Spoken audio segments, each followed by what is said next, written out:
Penelope Ashworth has been called Penny by every single person at Harrington and Voss Capital Management for 6 years, and she has never once corrected them, because correcting them would require being the kind of person who speaks up, and she has spent 34 years training herself very thoroughly not to be that kind of person.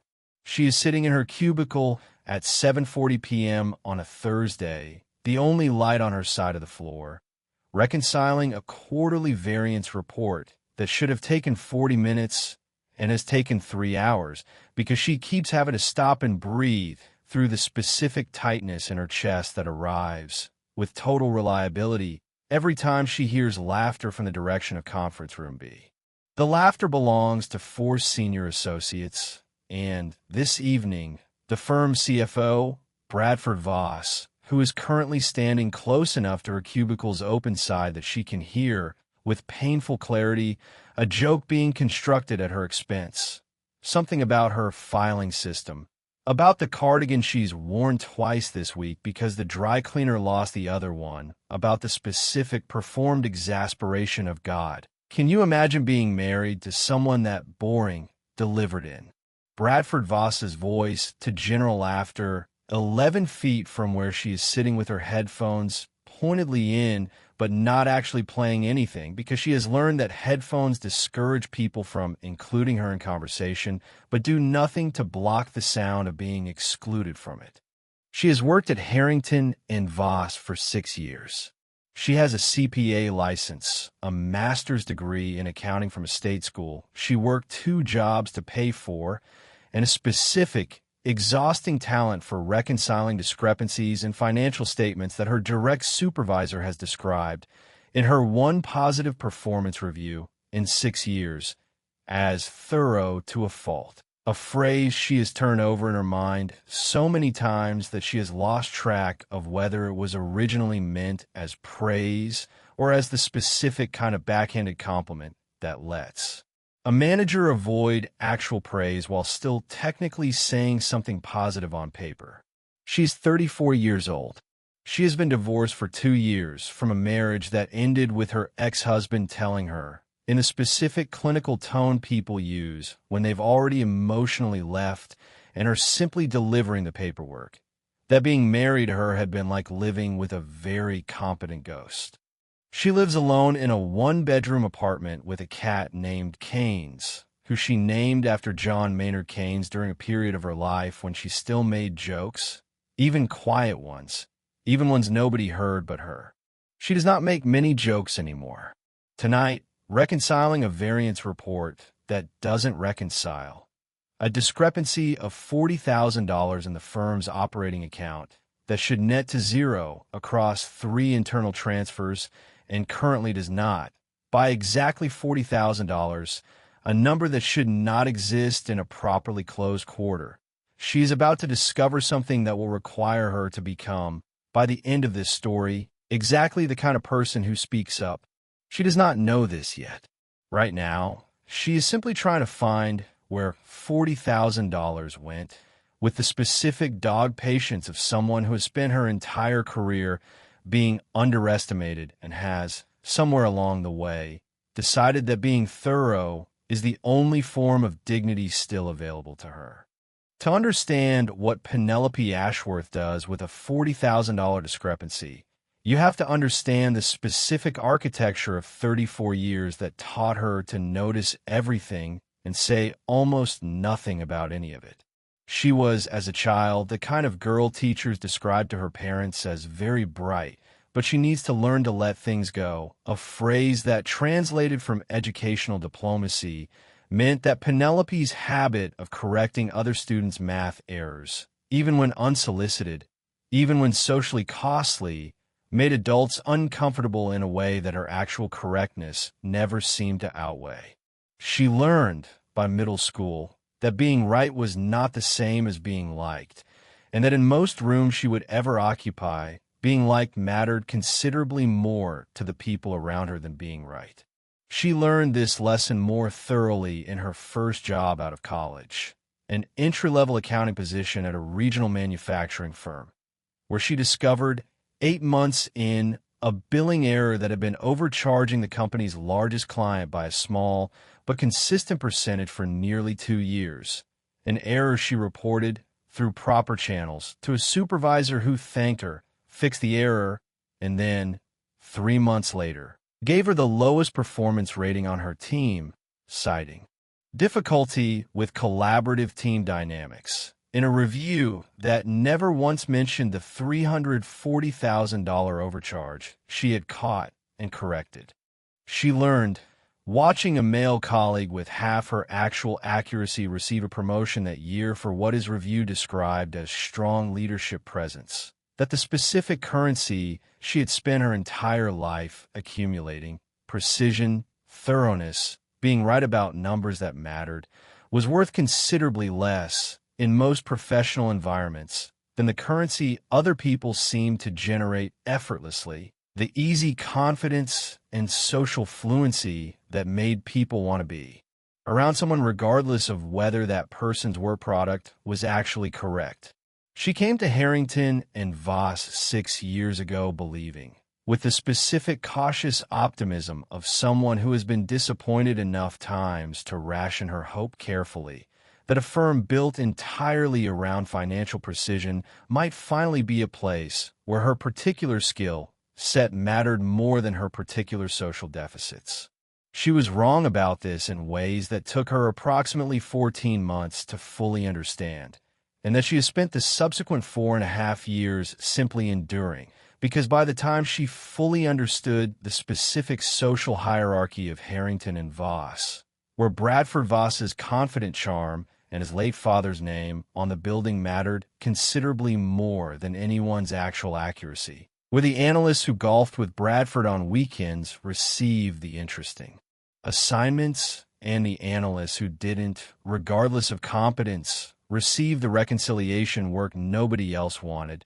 She had also accumulated 4.5 years of expertise in exactly the kind of unglamorous, overlooked work that nobody else at the firm fully understood anymore, because nobody else had been doing it long enough to develop her specific fluency. She is, in the architecture of Harrington and Voss's social order, simultaneously essential and invisible. The person whose work everyone depends on and whose presence almost no one actually values. The specific, exhausting combination that 34 years has taught her to absorb without complaint, because complaint, in her experience, costs more than it ever produces. Tonight, a $40,000 discrepancy is about to test exactly how much absorption she has left in her. What Penelope finds working alone after everyone else has gone home. Everyone else including, eventually, Bradford Voss and his entourage, who leave for dinner at 8:15 p.m. without acknowledging that she is still at her desk. A detail she notes with the specific clinical detachment she has trained herself to apply to her own feelings.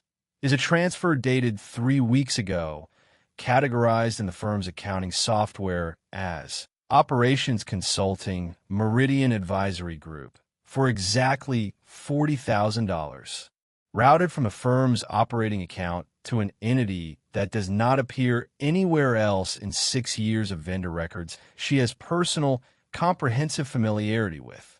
This, by itself, would not necessarily be alarming. Firms hire new consultants. Vendor lists change.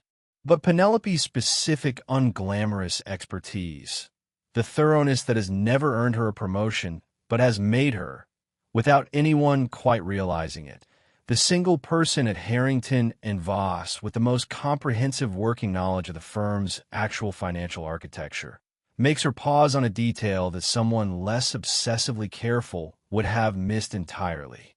The transfer's authorization code does not match the standard approval workflow for new vendor payments, which requires, per the firm's own internal controls documentation that Penelope helped draft 3 years ago during a compliance review nobody else wanted to participate in, dual authorization above a $25,000 threshold. This transfer shows only a single authorization, Bradford Voss's personal approval code, used in a context that, according to the very controls he presumably approved when the firm implemented them, should have required a second signature. She stays 4 more hours. She does not decide, consciously in those 4 hours, that she is investigating anything. She tells herself the entire time that she is simply being thorough, the same specific quality that has defined her entire unglamorous career, the quality that has never been rewarded, but has also never quite been able to switch itself off regardless of whether anyone notices the results. By 1 a.m., she has found 6 more transfers over the preceding 14 months to Meridian Advisory Group, totaling $340,000, every single one authorized solely by Bradford Voss, every single one bypassing the dual authorization control she helped design. She searches Meridian Advisory Group's corporate registration. Using a state business database she has access to through her CPA licenses professional research tools. The entity was incorporated 18 months ago.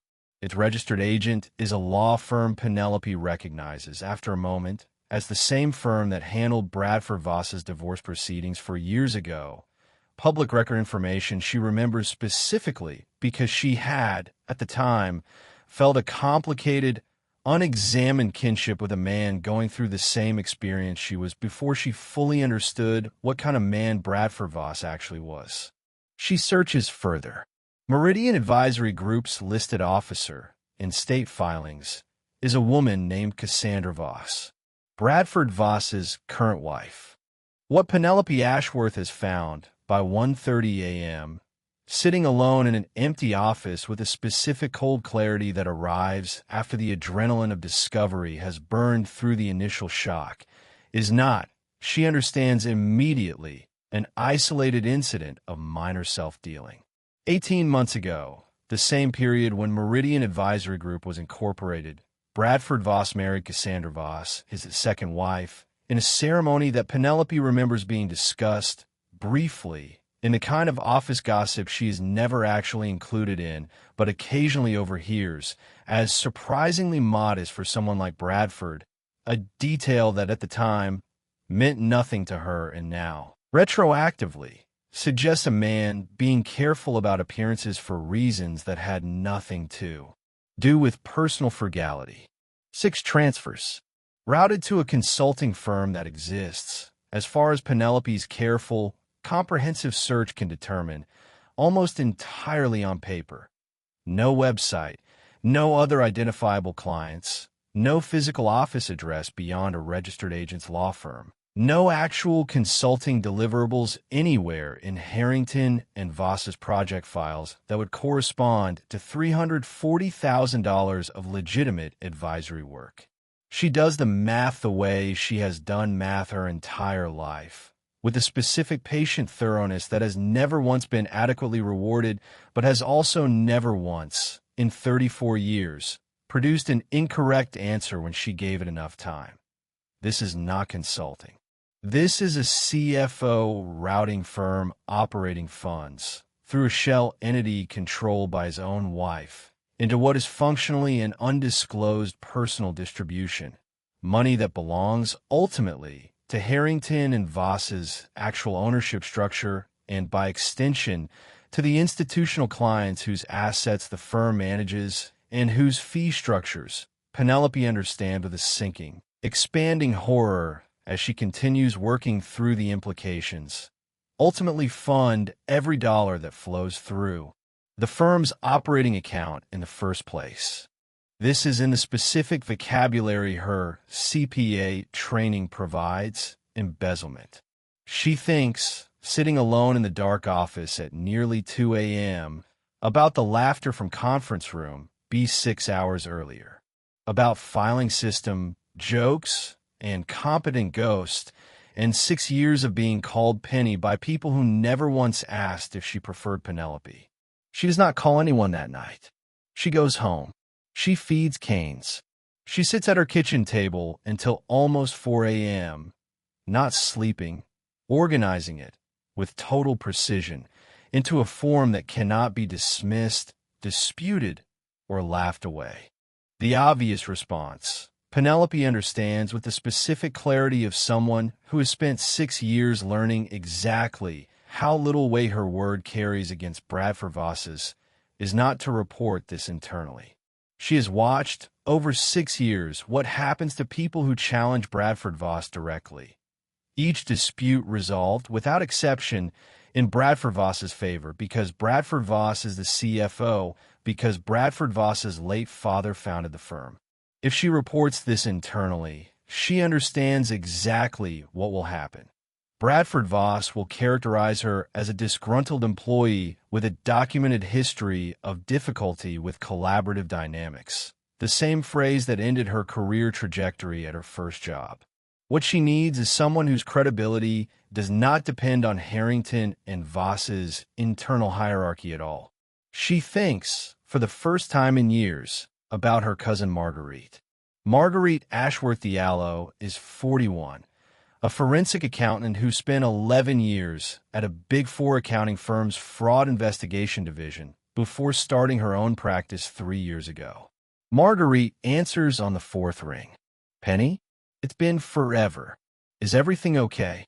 "It's Penelope," Penelope says, and then, hearing herself say it out loud for what feels like the first time in years, continues before she can second-guess the small, specific correction. "And no, I need your help with something. Professional help. I think my CFO has been embezzling from my firm, and I don't think anyone here is going to believe me if I try to report it through normal channels. Tell me everything," Marguerite says instead. "From the beginning. Don't skip anything, even if it seems small. In my experience, the details people think are too small to mention are usually the ones that actually matter." What follows over the next 3 weeks is, for Penelope, both the most exhausting and the most genuinely alive she has felt in years. Marguerite, reviewing Penelope's initial documentation over a video call that runs nearly 3 hours on their first working session, asks the kind of questions that Penelope has spent 34 years wishing someone, anyone, in a position of authority had thought to ask her. "Walk me through the authorization workflow you helped design," Marguerite says. "Not what you think happened, what the actual documented control requires, step by step, and then show me exactly where this transfer deviates from that requirement." Penelope does this. She produces the original compliance documentation from 3 years ago, her own handwritten notes from the committee meetings where the dual authorization threshold was established, the specific internal emails showing Bradford Voss's own approval of the control structure he subsequently circumvented. "This is good," Marguerite says, in the specific tone of someone delivering genuine professional praise rather than the backhanded variety Penelope has spent her career receiving instead. "This is really good, Penelope. You've built half of a forensic case already, just doing your normal job with more attention than anyone ever asked you to apply." "What do we do with it?" Penelope asks. "We don't go to your compliance department," Marguerite says. "We go around them entirely. I have contacts at the SEC's enforcement division from my Big 4 years, people who specifically handle financial advisor fraud, because Harrington and Voss is a registered investment advisor, which means Bradford Voss isn't just stealing from the firm's operating account. If those funds originated from client management fees, which your documentation suggests they did, he's potentially committed securities fraud against every client whose fees ultimately funded that operating account. That's not an HR matter. That's a federal matter, and federal matters don't care whether Bradford Voss's father's name is on the building." Penelope feels something in her chest that she does not immediately recognize because it has been so long since she last felt it, the specific, unfamiliar sensation of being taken completely seriously by someone whose seriousness actually matters. It is Marguerite, 3 weeks into their collaboration, cross-referencing Penelope's documentation against Harrington and Voss's publicly filed Form ADV, the regulatory disclosure document that registered investment advisors must file annually with the SEC, who discovers that the $340,000 Penelope originally found is not, in fact, the full scope of what has actually happened. Penelope, Marguerite says, on a call that starts at 9 p.m., and that Penelope will remember for the rest of her life, as the exact moment everything she thought she understood about this case became considerably larger and considerably more personal than either of them anticipated. I need you to look at something. What Marguerite has found, cross-referencing 4 years of Form ADV filings against the firm's actual client fee structures, is a pattern that extends considerably beyond Meridian Advisory Group. A series of operational consulting and technology infrastructure expense categories scattered across 4 years of filings, totaling. Once Marguerite's forensic reconstruction accounts for entities structured to avoid the specific dual authorization threshold Penelope's controls were designed to catch, approximately $2.8 million. This isn't 18 months, Marguerite says. This is 4 years. Meridian Advisory Group is the most recent vehicle, but there were at least 3 others before it, each one dissolved and replaced roughly every 12 to 18 months, in a pattern specifically designed to avoid the kind of longitudinal pattern recognition that might trigger scrutiny.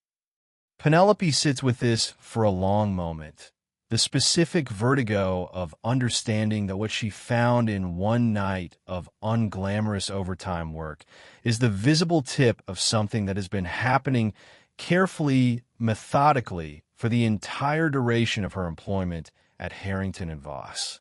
For years, she says quietly, I've been here for 6. He's been doing this for 4 of them. The entire time I've been hearing jokes about my cardigan, he's been stealing nearly $3 million. There's something else, Marguerite says, and her voice carries a specific, careful weight that makes Penelope brace herself before she's even heard what follows. A significant portion traces back to performance fees charged to the firm's institutional pension fund clients, including, specifically, the Hargrove County Teachers Retirement System, whose assets Harrington and Voss has managed for 11 years. Teachers, Penelope says. Teachers' retirement funds, Marguerite confirms. Bradford Voss has been skimming, through these shell entities, a portion of the performance fees charged against the pension fund serving approximately 6,000 active and retired educators across Hargrove County. This is a fiduciary managing other people's retirement security, diverting a portion of the fees he's legally entitled to charge into an undisclosed personal benefit structure that those 6,000 teachers have no knowledge of and never consented to. Penelope thinks about her own mother, a retired elementary school teacher in a different state, whose entire retirement security depends on a pension fund she has never once had reason to scrutinize. We need to move faster than 3 weeks, Penelope says, and Marguerite agrees completely. What follows over the subsequent 10 days is the specific kind of accelerated, carefully sequenced documentation effort that Marguerite's 11 years of forensic accounting experience has taught her produces results without triggering premature exposure. Marguerite formally engages, through her independent practice, an SEC enforcement contact she has worked with on 2 previous matters, a direct referral through Marguerite's professional credentials, accompanied by a forensic accounting report that documents 4 years of shell entity rotation, $2.8 million in diverted performance fees, and the specific, traceable connection to Hargrove County Teachers' Retirement System assets. The SEC enforcement attorney reviewing the submission, a woman named Diane Castellano, later describes Marguerite and Penelope's joint submission as containing the kind of complete, longitudinally documented evidentiary foundation that our division typically only sees after 18 months of our own investigative work, not on initial referral. 11 days after the submission, the SEC obtains an emergency asset freeze on Bradford Voss's personal accounts and Meridian Advisory Group's corporate accounts, simultaneous with a formal investigation notice delivered to Harrington and Voss's board of directors, a board that includes 3 members who have absolutely no personal loyalty to Bradford Voss and who move, within 48 hours of the SEC's notice, to place him on indefinite administrative leave pending investigation. Penelope is at her desk, reconciling an entirely unrelated quarterly report, when the news reaches the floor. Not through any official announcement, but through the specific electric current of office gossip that moves through a building faster than any formal communication ever could. She hears it first as a whisper 2 cubicles over, then as a hushed conversation near the coffee station, then by mid-afternoon as the only topic of conversation anywhere on the floor. Bradford Voss is gone. Federal investigators were in his office this morning. Nobody knows exactly what happened, but everybody has theories, and not one of those theories, Penelope notes with a complicated mixture of vindication and continued invisibility, involves her name. She has not been identified as the source. What Penelope does not anticipate, in the weeks following the SEC's asset freeze, is the specific, complicated experience of watching her own office transform around a crisis whose actual originating cause nobody in the building, aside from herself and Marguerite, understands. Conference Room B, where 6 months of overheard laughter at her expense once originated nightly, is now the site of a very different kind of meeting. Board members, outside counsel, a forensic accounting team brought in by the firm's new interim leadership to conduct exactly the kind of comprehensive financial review that Penelope understands with a specific irony she allows herself to fully feel for the first time. She has effectively already done, quietly, alone, over 3 sleepless weeks. That nobody at Harrington and Voss has any idea actually happened. The interim CEO, a board member named Harold Whitfield, calls an all-staff meeting 6 weeks after the SEC's announcement, describing irregularities discovered through a confidential referral that led to the most serious leadership crisis in this firm's 40-year history. Penelope sits in the back of the room during this meeting, listening to a room full of colleagues who have called her Penny for 6 years discuss, in hushed and shocked tones, the specific scale of what Bradford Voss apparently did. She does not say anything, but 3 days later, in a one-on-one meeting with Harold Whitfield, she learns that the SEC's investigation has identified her quarterly variance report as the initial source document that prompted the broader forensic review. "I want to be direct with you," Harold Whitfield says, in a tone Penelope has never once heard directed at her in 6 years at this firm. "Your quarterly variance work, 6 years of consistently thorough reconciliation that nobody else at this firm apparently valued the way they should have, is the reason we caught this at $2.8 million instead of considerably more." "Thank you," she says, and then adds, "It's Penelope, not Penny. I've never actually preferred Penny." Harold Whitfield looks at her for a long moment. "Penelope," he says, "I'm sorry it took something like this for anyone here to ask." 18 months later, Penelope Ashworth is the Director of Financial Controls at Harrington and Voss, a position created specifically in the firm's post-scandal restructuring, reporting directly to the board rather than through the traditional CFO hierarchy that allowed Bradford Voss's fraud to operate undetected for 4 years. She has rebuilt, with considerable care and Marguerite's patient encouragement, an actual relationship with her cousin, something closer to the friendship they shared as children before adulthood's specific gravity pulled them into separate orbits. Marguerite's forensic accounting practice has grown considerably. She has hired 2 additional forensic accountants, both specifically recruited for exactly the kind of overlooked, underestimated thoroughness she now understands to be considerably more valuable than the easy confidence the broader industry has traditionally rewarded instead. Bradford Voss was convicted 11 months after the SEC's initial asset freeze on 14 counts of securities fraud, wire fraud, and breach of fiduciary duty sentenced to 9 years in federal prison. The Hargrove County Teachers Retirement System recovered approximately $2.4 million of the $2.8 million diverted, a recovery that restored, in full or substantial part, the retirement security of 6,000 educators who never knew, and will likely never know, the specific name of the quarterly variance report that started the process of getting their money back. Cassandra Voss settled with the SEC for a combination of disgorgement and a 5-year bar from serving as an officer of any registered investment entity. What Penelope has learned in 18 months of watching her own quiet, unglamorous thoroughness transform from a personality flaw nobody valued into the specific foundation of the most significant fraud recovery in her firm's history is something she now tells the junior accountant she supervises, that the particular kind of attention the world frequently dismisses as excessive, as thorough to a fault, is not actually a flaw at all. It is very often the only thing standing between a system and the people who learn to exploit its weaknesses specifically because they have correctly calculated that nobody paying close enough attention is in the room.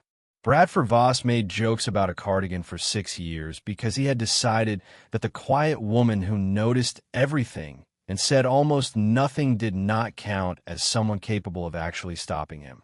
He was wrong in a specific, costly way that powerful people are very often wrong about exactly the people they have trained themselves not to see clearly. Penelope Ashworth spent 34 years being told she was too thorough, too careful, too much the kind of person who corrected other people's math when nobody asked her to.